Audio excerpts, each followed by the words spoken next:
ನಮಸ್ಕಾರ ಸ್ನೇಹಿತರೆ, ಉತ್ತರ ಕರ್ನಾಟಕದಲ್ಲಿ ಎಳ್ಳ ಅಮಾವಾಸ್ಯೆ ಹಬ್ಬವನ್ನು ಬಹಳಷ್ಟು ವಿಶೇಷ ಹಾಗೂ ವಿಶಿಷ್ಟವಾಗಿ ಆಚರಣೆ ಮಾಡುತ್ತಾರೆ. ಅವರು ನಂಬಿದ ಭೂಮಿ ತಾಯಿಗೆ ಚರಗ ಚೆಲ್ಲುವ ಮೂಲಕ ನೈವೇದ್ಯ ಅರ್ಪಿಸಲಾಗುತ್ತೆ. ಹಿಂಡಿ ಪಲ್ಯ, ಹೋಳಿಗೆ, ಬದನೆಕಾಯಿ ಪಲ್ಯ, ಅನ್ನ ಸಾಂಬಾರು ಅನ್ನು ಉಂಡೆ ಮಾಡಿ ಹೊಲದ ತುಂಬೆಲ್ಲ ಚರಗ ಚೆಲ್ಲಲಾಗುತ್ತದೆ. ಈ ಎಳ್ಳ ಅಮಾವಾಸ್ಯೆಯನ್ನು ರೈತಾಪಿ ವರ್ಗಕ್ಕೆ ಹಬ್ಬವಿದ್ದಂತೆ ನಾಡಿನ ಎಲ್ಲೆಡೆ ಚರಗ ಚೆಲ್ಲುವ ಸಂಭ್ರಮ ಮನೆ ಮಾಡಿರುತ್ತದೆ.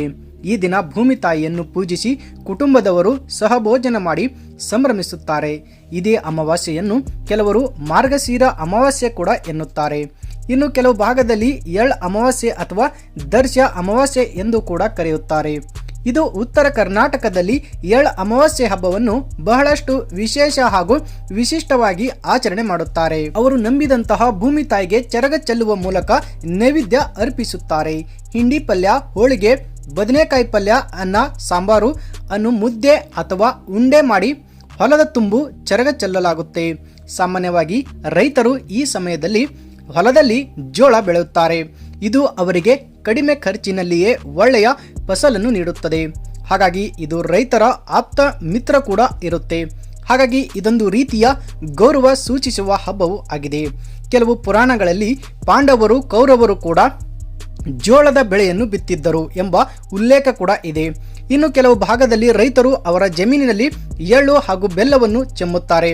ಈ ಆಹಾರವನ್ನು ಭೂಮಿಯ ಫಲವತ್ತತೆಯನ್ನು ಕಾಪಾಡುವ ಎರೆಹುಳುಗಳಿಗೆ ಆಹಾರವಾಗುತ್ತದೆ ಎಂಬ ಉದ್ದೇಶದಿಂದ ಚೆಲ್ಲಲಾಗುತ್ತದೆ. ಇನ್ನು ಅಮಾವಾಸ್ಯೆ ದಿನ ಲಕ್ಷ್ಮೀ ದೇವಿ ಮತ್ತು ಶಿವನ ಆರಾಧನೆಗೆ ಮತ್ತು ಪೂರ್ವಜರ ಶಾಂತಿಗಾಗಿ ಬಹಳಷ್ಟು ಫಲಪ್ರದವಾಗಿದೆ ಎನ್ನಲಾಗುತ್ತಿದೆ.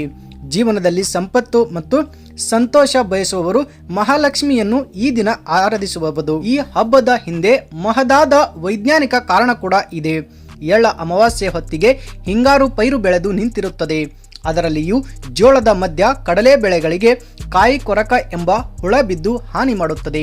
ಇದು ಉತ್ತರ ಕರ್ನಾಟಕದಲ್ಲಿ ಅತಿ ಹೆಚ್ಚು ಜೋಳ, ಕಡಲೆಯನ್ನು ಹಿಂಗಾರು ಬೆಳೆಯಾಗಿ ರೈತರು ಬೆಳೆಯುತ್ತಾರೆ.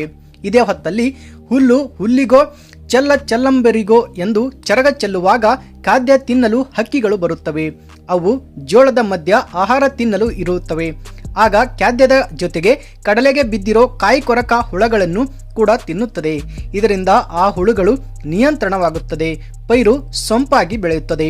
ಇದೇ ಕಾರಣಕ್ಕಾಗಿ ಚರಗ ಚೆಲ್ಲುವ ಹಬ್ಬವನ್ನು ತಲಾಂತರದಿಂದ ಆಚರಣೆ ಮಾಡಿಕೊಂಡು ರೈತರು ಬರುತ್ತಿದ್ದಾರೆ.